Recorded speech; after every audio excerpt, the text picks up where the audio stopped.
unethical.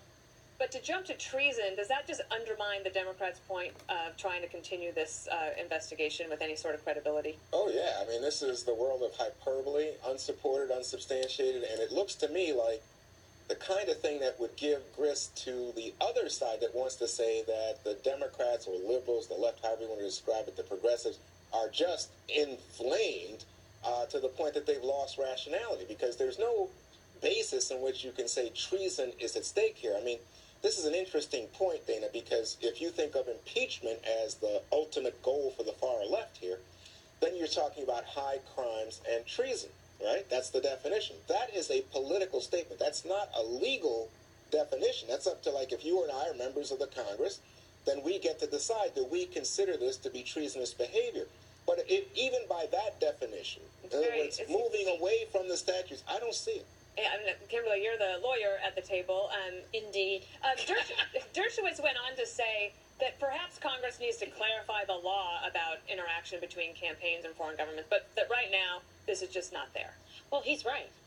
This is the thing. People are trying to run with this because I think they are trying to obviously smear Donald Trump Jr. They're trying to ruin any kind of political aspirations. Do you guys remember we were at the RNC and how well he did, and he gave a great speech, and a lot of people talked about his political future? This is trying to do reputational and generational damage to the Trump family, and they are starting heavily and aggressively with Donald Jr. in terms of the family. They've tried to take hits, at Ivanka, who, by the way, has been very passionate, coming out on behalf of women's issues and fair pay for women and help for working women, as it relates to healthcare, as it relates to Syria and the chemical weapons attacks. So for me, when I see something like this, I just wonder, what is the motivation behind it in terms of somebody going after him like this? I don't see any evidence of a crime, and Dershowitz is right. Perhaps this is really the perfect time to find some clarification, some clarity as it relates to what is appropriate and what isn't.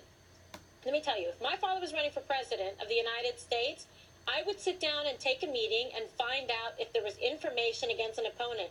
Let me tell you something. Compare this to what Hillary Clinton did to the women that accused Bill Clinton of sexual misconduct or assaultive conduct against them, etc. What did she do to smear them and investigate them?